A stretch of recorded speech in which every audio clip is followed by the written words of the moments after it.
Soy Fernando Díaz Villanueva, hoy es 6 de septiembre de 2021 y esto es La Contracrónica.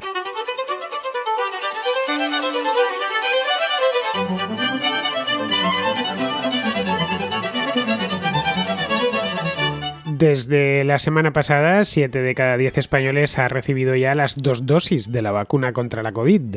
A día de ayer, el 73% de la población estaba completamente vacunada y el 79%, es decir, casi el 80%, había recibido como mínimo la primera dosis. Por encima de los 40 años, el 90% de la población se encuentra vacunada en estos momentos y por encima de los 65 años, esa cifra se eleva ya casi roza el 100%. En total se han administrado en todo el país 67 millones de dosis desde que empezó la campaña de vacunación. De esto hace ya más de 9 meses. Empezó a finales de diciembre del año pasado. España se ha convertido así en uno de los líderes mundiales en lo relativo a vacunación contra la COVID y en un referente para otros países de Europa, especialmente para Francia o Alemania, en los que la pauta completa la ha recibido solo el 61% y el 60% respectivamente de la población. Alcanzada lo que se conoce ya como inmunidad de grupo, esto del 70% veníamos desde hace bastante tiempo pidiéndolo, ansiándolo. Bien, pues muchos esperaban que se detuviesen los contagios, que se detuviesen poco menos que en seco, también las hospitalizaciones y los fallecimientos. Pero la realidad, y ahí tenemos los datos, es que no está siendo así. Los tres se mantienen, eso sí, tanto contagios como hospitalizaciones como fallecimientos se mantienen bajos en comparación con las cifras que teníamos en enero de este mismo año, especialmente en el apartado de hospitalizaciones, de casos graves y de fallecimientos.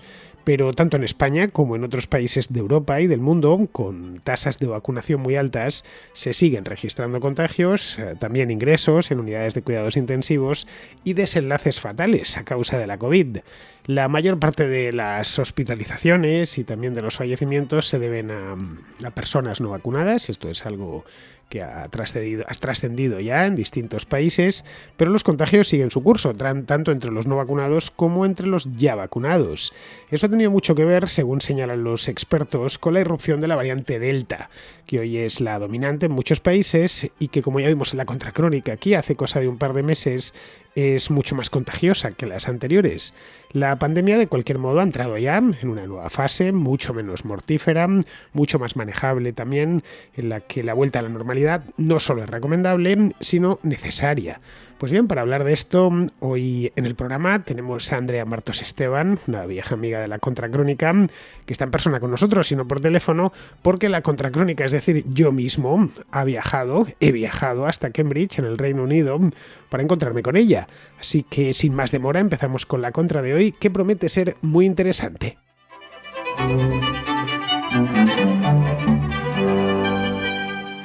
Como os decía hace unos segundos, estoy en Cambridge, en el Reino Unido, en el corazón mismo del Reino Unido. Es la primera vez que vengo aquí desde que entró en vigor el Brexit, que fue hace solo unos meses, porque la última vez que vine fue en 2019, cuando faltaban unos meses para que entrase definitivamente en vigor y el Reino Unido saliese de la Unión Europea.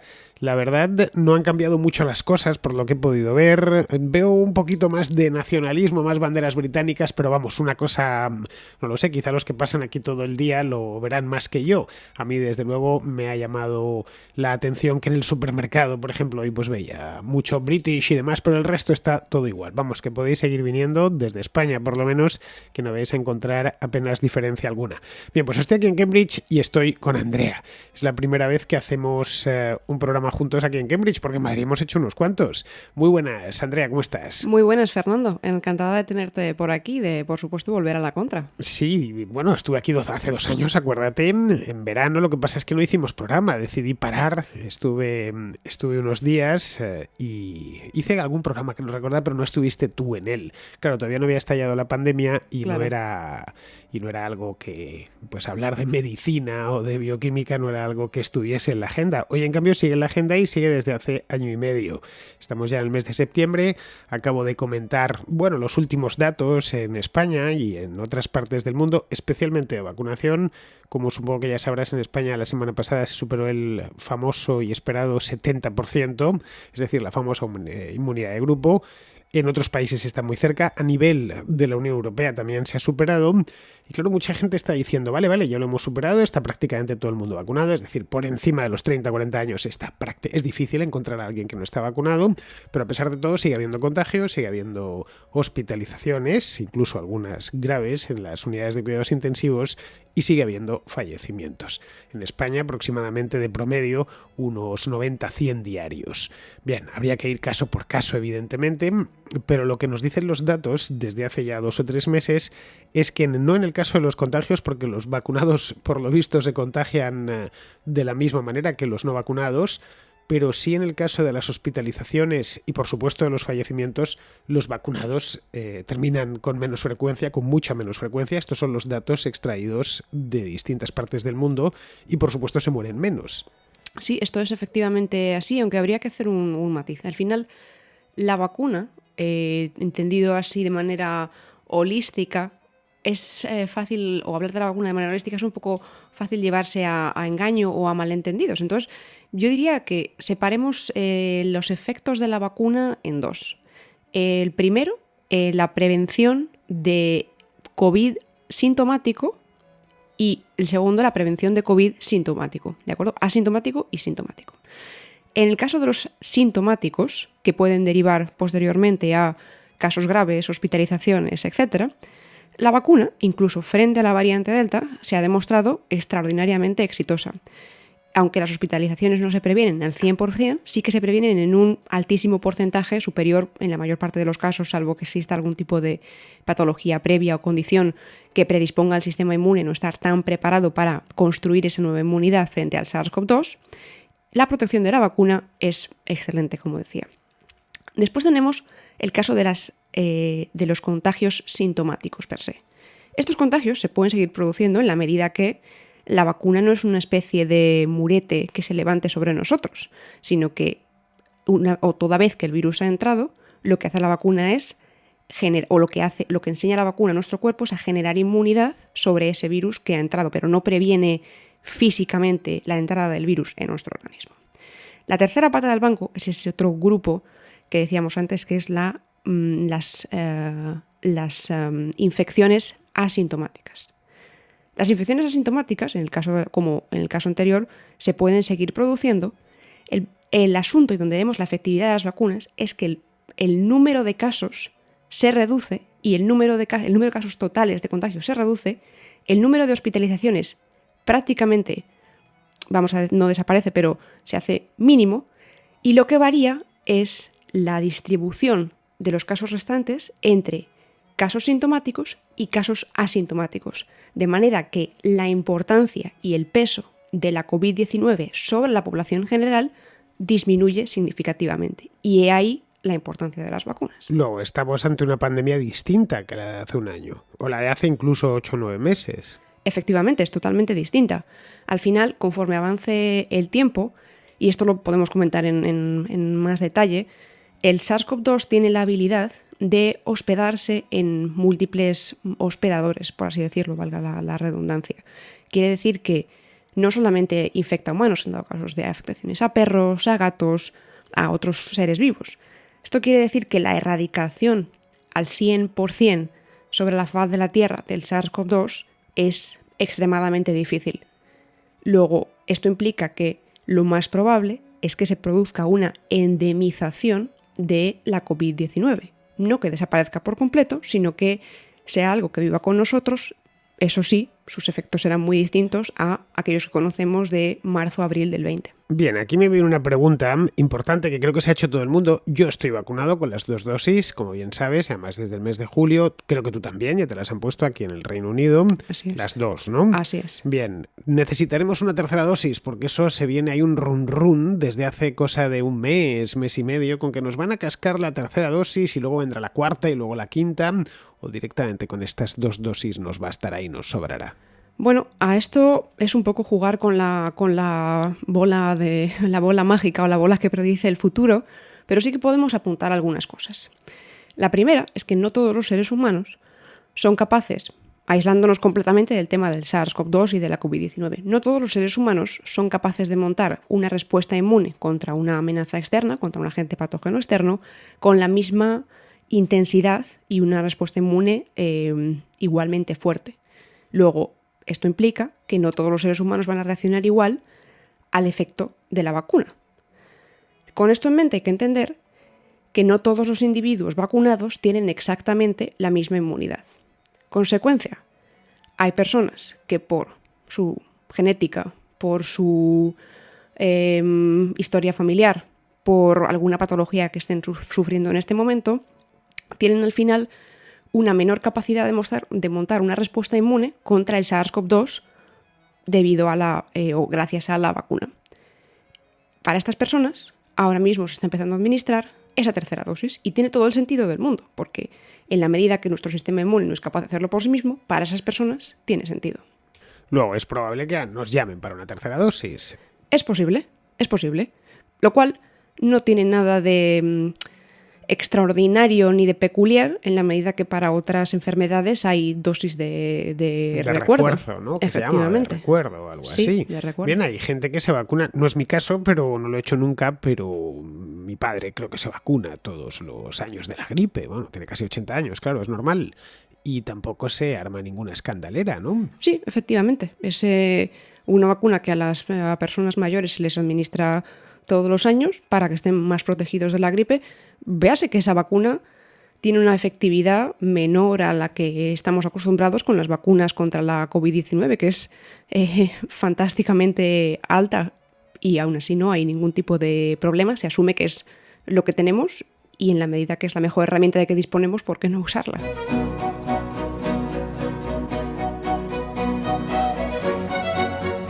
Otro de los escándalos pandémicos de este verano, la verdad es que durante el mes de agosto también es cierto que he estado fuera y que he hecho alguna contracrónica menos, y sobre todo que al final la actualidad internacional, especialmente lo de Afganistán, ha condicionado mucho los contenidos de este programa. Pero vamos, es que no había muchas noticias relativas a la pandemia, todo hay que decirlo. Yo este tema, y tú lo sabes bien, lo he cubierto con muchísimo interés y mucha profundidad desde el primer día. Bueno, desde antes incluso que se declarasen los confinamientos y nada de esto. Empecé a hacer programas sobre el coronavirus a principios de febrero de 2020. Bien, pero este verano, sobre todo agosto, se ha hablado muy poquito. A julio y agosto. Y uno de los temas que más se han tratado, incluso algunos contraescuchas me lo han pedido, que lo abordase, por favor, pero claro, mis conocimientos de bioquímica son los que son. Les emplazaba a verte, como más teníamos de una manera u otra planificada esta visita a Cambridge. No sabía yo cuándo iba a hacerla, pero vamos, que sí, antes de que terminase el verano, pues quería preguntártelo. El tema de los niños, es decir, que se vacune a menores de 12 años, de niños pequeños. En este caso, asumiendo que mis conocimientos sobre este tema son muy pequeños, en algunos casos directamente nulos, lo que sí sé es que a los niños se les vacuna casi siendo bebés o poco más, ¿no? Uh-huh. Luego, esto sería una vacuna más, como la trivírica u otras, ¿no? Sí, efectivamente, no... podemos entrar ahora por qué o de dónde surge el debate sobre la vacunación o no de los niños, pero de nuevo, esta vacuna no tiene nada de peculiar sobre otras vacunas, ni es excepcional por una u otra razón. Efectivamente, las de Pfizer, las de Moderna son de ARN mensajero, pero esta tecnología tiene 2 docenas de años y, en fin, no es particularmente nueva, excepto en lo que es la aplicación de la vacuna en sí. El debate surge al pensar si por qué habría que vacunar a los niños cuando estos parece ser que tienen una afectación sintomática mucho menor proporcionalmente que a la de los adultos más mayores, si existe un riesgo, una incertidumbre, es decir, un principio de precaución en el que se apuesta, o en el que en este caso esa postura apostaría más por el principio de precaución más que por la vacunación en el caso de que pudiera haber algún efecto secundario adverso a posteriori. Si me preguntas a mí personalmente, no tengo hijos. Si los tuviera y tuviese la oportunidad de vacunarlos con las vacunas disponibles para la COVID-19, lo haría. Claro, algún contraescucha me dijo, claro, tengo un niño de 5 años, 6 años y estoy ante la duda, claro, no le sabía decir. Dije, bueno, espera que hable con Andrea y a ver si nos lo cuenta, te lo cuenta ella personalmente. Pero vamos, creo que tu hijo con 5 o 6 años tiene mayor memoria de vacunas que tú o yo. A mí todas las vacunas me las pusieron de niño. Desde entonces, a mí lo que hice en junio y julio de ir a vacunarme ahí a a la Clínica de la Concepción en Madrid, sí que fue una novedad, porque no sé cuándo me pusieron a mí la única vacuna, pero debió ser en los años 80, claro. Sí que había olvidado por completo la idea de las vacunas, pero un niño de 5 años acaban de ponerle toda la batería de vacunas que le ponen. Sí, así es. Incluso esos pequeños efectos secundarios que una gran parte de la población sufría después de la vacuna, dolor de cabeza, malestar general, dolor de brazo, estos no nos acordamos porque efectivamente las primeras vacunas las pusieron hace muchos años. Claro. Pero todo el mundo que sea padre recuerda cómo después de vacunar a sus hijos con la triple vírica, al niño le dolía el bracito, le dolía la cabeza, o estaba más cansado. Derrotado durante toda la tarde. Claro. Y eso es normal, yo creo que en todas las vacunas. Así que, despejado este tema de la tercera dosis, que tanto me habéis preguntado, también el de las vacunas a los niños, creo que ha quedado más que respondido. En fin, si tenéis alguna duda al respecto, por favor, ya sabéis, os ruego que le enviéis una nota de voz a Andrea, que además en este caso la tengo aquí ahora mismo, estamos en la misma ciudad, así que no tengo más que... Y nos vamos a ver todos los días, durante los días que esté yo aquí en Cambridge, así que me lo enviáis al número de la contra, no recuerdo el número de WhatsApp, pero bueno, lo tenéis por ahí el sábado o el domingo, y por supuesto Andrea estará encantada de responderos en directo, aquí a través del micrófono de la contra, o me enviará una nota de voz. Bien, más cosas sobre este tema de esta nueva fase pandémica. Las restricciones. Una de las cosas que me ha llamado la atención, nada más aterrizar aquí en el Reino Unido, fue que no lleva la mascarilla nadie, o casi nadie. A lo largo de todo el día que llevo 24 horas en el país, pues me la he tenido que poner una sola vez al entrar en un café pequeñito en el que el dueño la llevaba y yo, por supuesto, por pura cortesía también me la he puesto. Ha sido pedirle el café, sacarlo fuera a la terraza y me he tomado el café fuera. Pero en ningún otro sitio, ni supermercados, ni grandes almacenes, ni en el tren que vine ayer allí llevaba la gente la mascarilla.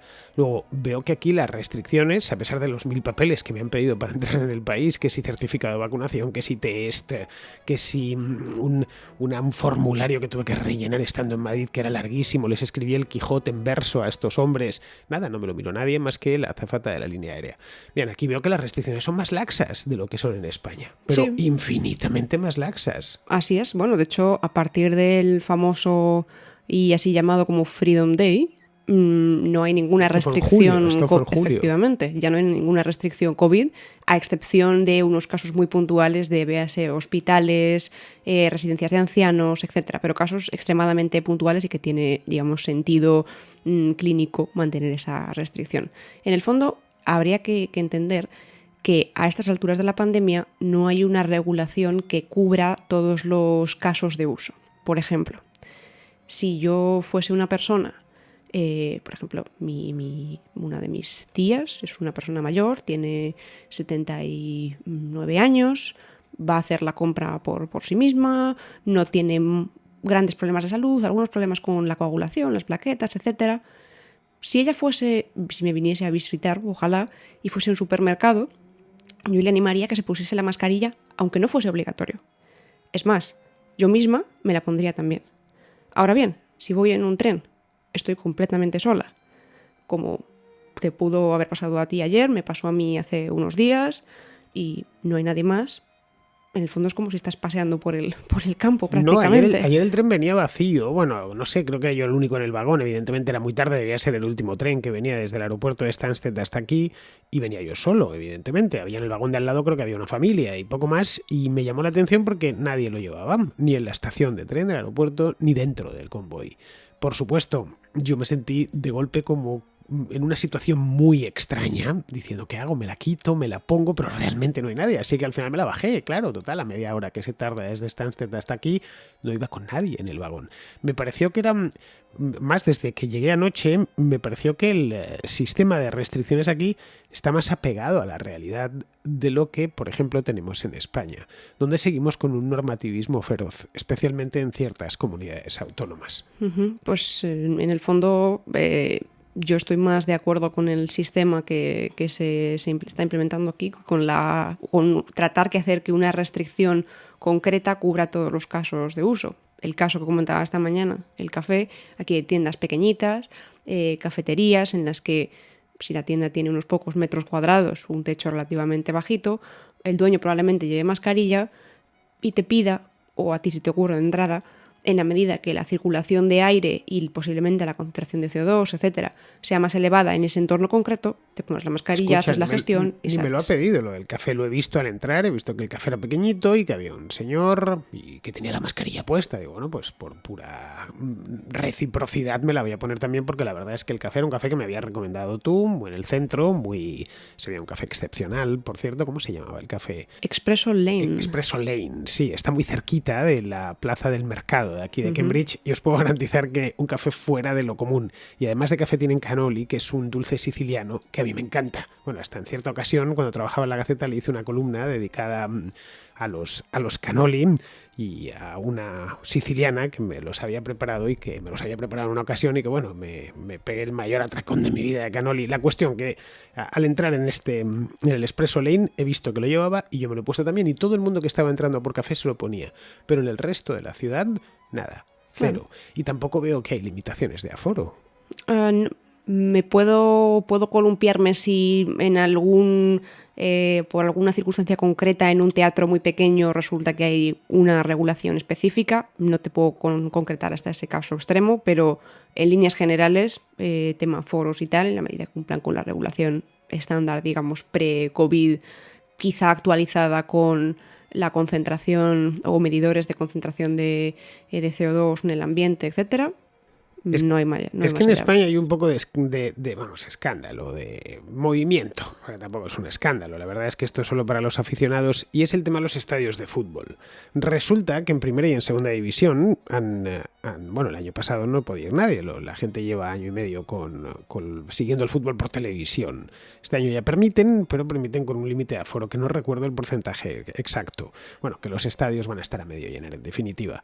Pero en cambio, según he podido leer, en segunda división B no hay ningún tipo de límite de aforo, porque al final yo creo, Andrea, que el problema de las restricciones es eso, y es que el burócrata es incapaz, porque el burócrata y cualquiera es incapaz de contemplar todas las posibilidades de la convivencia en sociedad. Efectivamente, es un poco el caso que se vivió en España con la mascarilla en exteriores.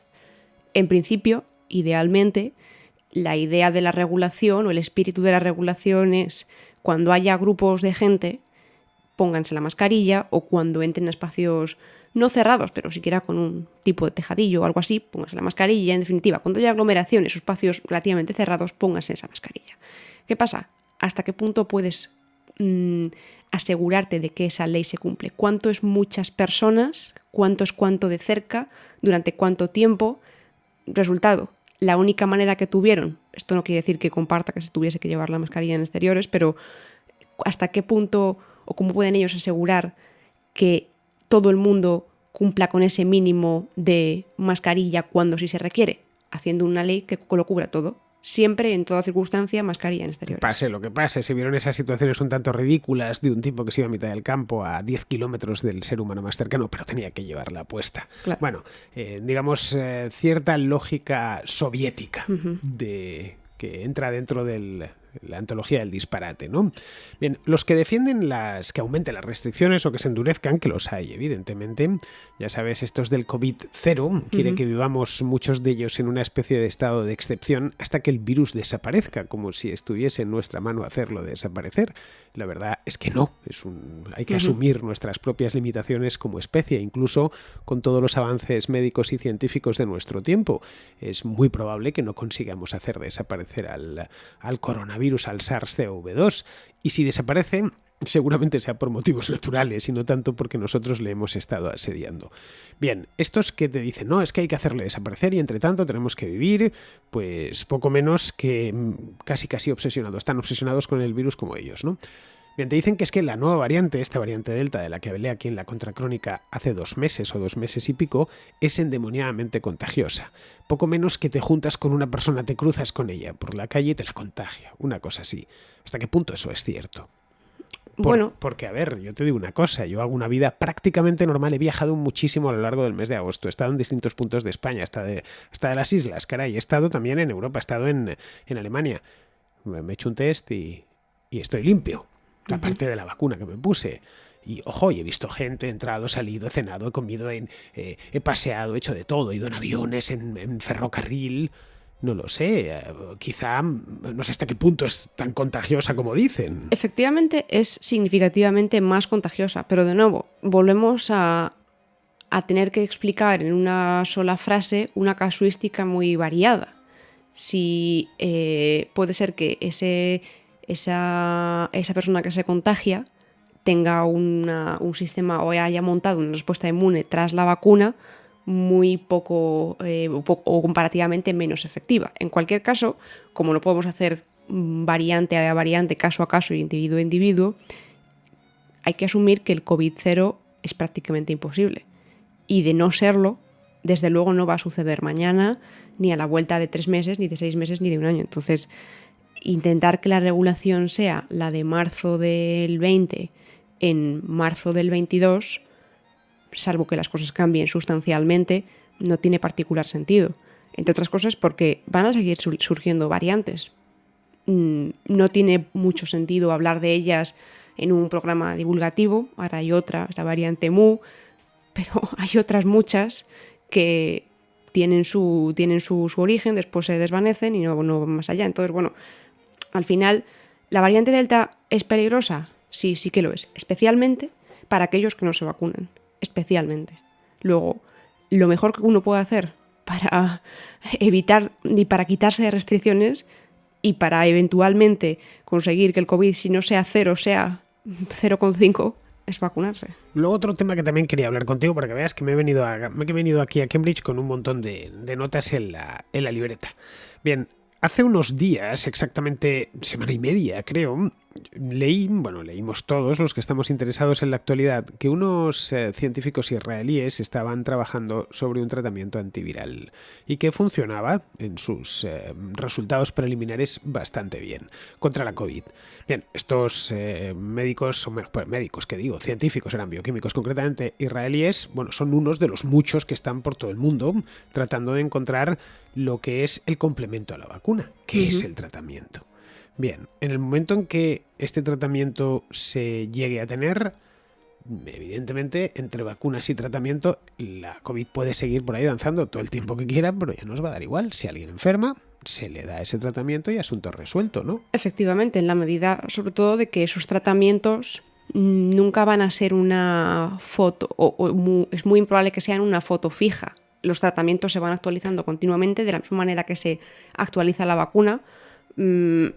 Se van a actualizar esos tratamientos antivirales y se están trabajando en distintas rutas, en distintos modelos de antivirales, anticuerpos, moléculas pequeñas, y todo ello también depende de la variante mayoritaria con la que estemos trabajando o que sea mayoritaria en la población en ese momento. Luego eso necesitará su actualización, pero de una manera u otra, en la medida que contemos con esas dos herramientas, estaremos mucho más cubiertos.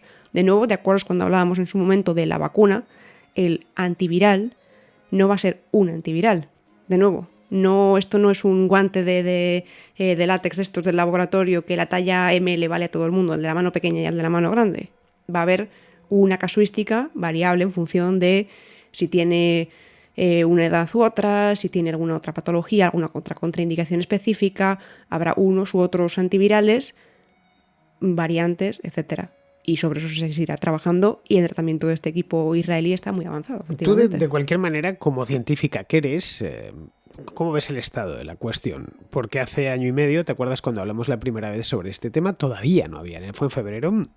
Claro, se sabía muy poquito y me decías, es que el asunto es, ¿vale? Se ha secuenciado el genoma, ya sabemos lo que es, pero claro, está todo por descubrir a partir de ahora. Bien, ha pasado un año y medio, pero un año y medio en el que ha sucedido de todo. El mundo entero ha girado no en torno al sol, sino en torno al maldito coronavirus estos.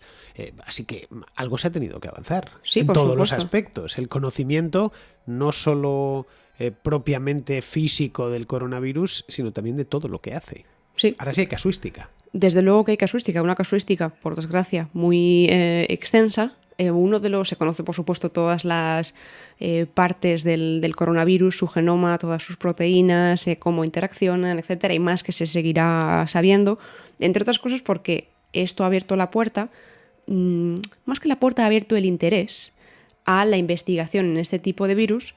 Imagínate, Fernando, que yo te dijese no lo sé, en el verano de 2019, yo creo que habría que centrarse o habría que centrar algo más de esfuerzos en investigar los coronavirus. Bueno, Andrea, pues, ¿cómo? Si me dices que hay que investigar, pues no sé, el Trypanosoma bruciae, vamos, pues entiendo que sí y tal, pero tampoco sé muy bien por qué razón esto y no lo otro. Bien, nos han dado una respuesta muy clara en estos últimos meses. ¿Esto a qué nos lleva? En el fondo, esa investigación no solamente te permite conocer este coronavirus, sino otros muchos coronavirus y otras muchas variantes. Todo ese compendio de conocimiento nos vale para esta pandemia y para futuras, no te voy a decir futuras pandemias, pero para futuras evoluciones de esta pandemia actual. Otra cosa en la que se ha avanzado muchísimo, pero en la que queda todavía, es uno de los temas sobre los que más queda por investigar, es el famoso COVID persistente. Personas perfectamente sanas que se contagiaron de COVID, lo pasaron no te diré asintomáticamente, pero bueno, no tuvieron que ingresar en la UCI necesariamente, personas con, en fin, buen estado de forma, ninguna patología previa, y el COVID fue, digamos, la chispa para que se les desencadenase otra patología posterior.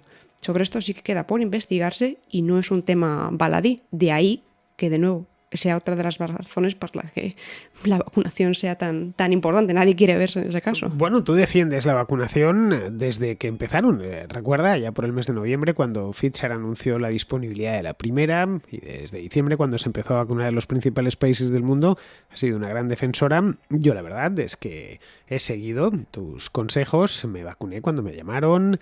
Y la verdad es que creo que, aun sin escucharte, los ha seguido la mayor parte de la población, porque al final la confianza en las vacunas ha sido masiva. Bueno, en España, total, pero en otros países también. El porcentaje de gente que decide no vacunarse es pequeño. Vale, es cierto que es muy ruidoso, pero es pequeño. Sí, efectivamente. Siempre va a haber un porcentaje te diría que es prácticamente imposible una población 100% vacunada, porque bueno, siempre hay una casuística, ya no digamos antivacunas o en contra de la vacuna del COVID en concreto, sino una casuística que a lo mejor no te permite vacunarte por cualquier otra razón.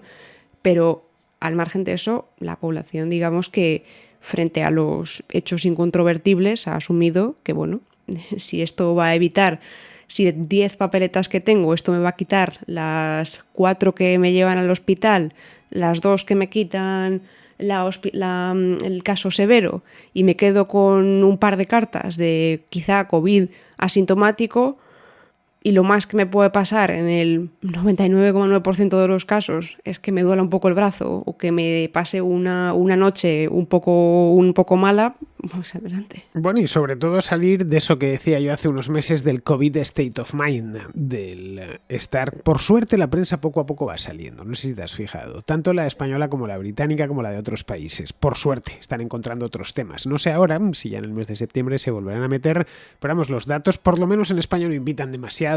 No hay, al contrario, está cayendo la incidencia y bien, son, sí, datos evidentemente siempre son preocupantes cuando hay una enfermedad circulando, pero vamos, no para echarse las manos a la cabeza ni para volverse loco ni nada de eso. Claro, y sobre todo porque se ha producido un fenómeno que yo creo que nosotros mismos nos hemos dado cuenta.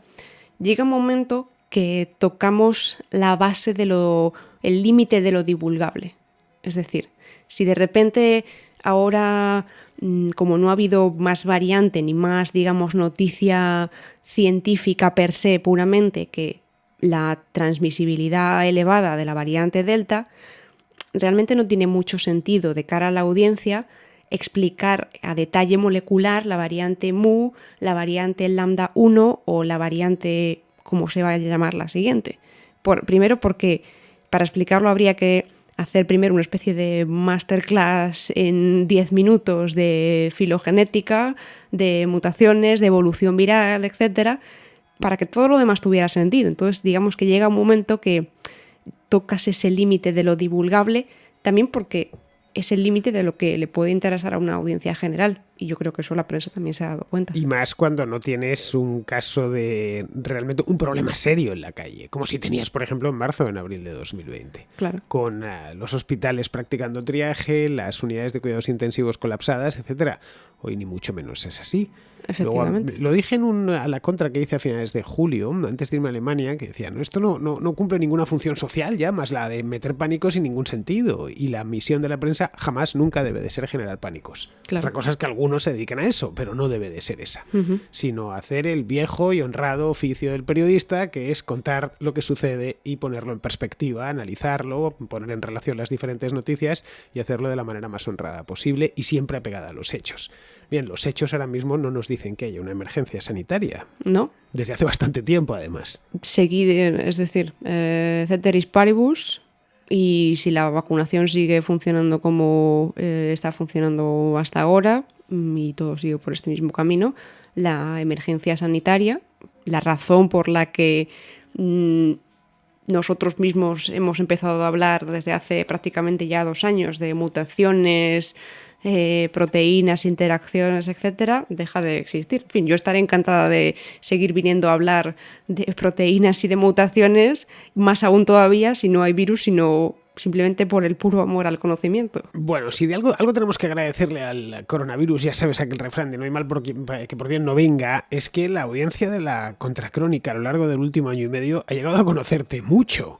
Porque en otras circunstancias, pues claro, no hubieras participado tantas veces en este programa, porque, claro, no hablamos, aquí nunca se había hablado, jamás, en 5 años se había hablado de estos temas, y eso ha permitido pues que te prodigases mucho por aquí. Espero que lo sigas haciendo, y que lo sigas haciendo sin necesidad de una emergencia sanitaria, ni una pandemia, ni nada de eso. Efectivamente. Bueno, de cualquier manera, yo voy a estar en Cambridge unos días, voy a seguir haciendo el programa, es decir, básicamente lo que he hecho es instalado el estudio aquí en Cambridge, una ciudad que es preciosa, que a mí me encanta desde el día en que la conocí, es una ciudad tranquila, universitaria, a finales de verano está muy bonita y la temperatura todavía es templada, hoy de hecho hacía hasta calor, sí, desde luego, decirlo, desde luego. Ya no el calor de España, pero vamos, que se estaba a 26 grados muy bien y con un solecito muy rico.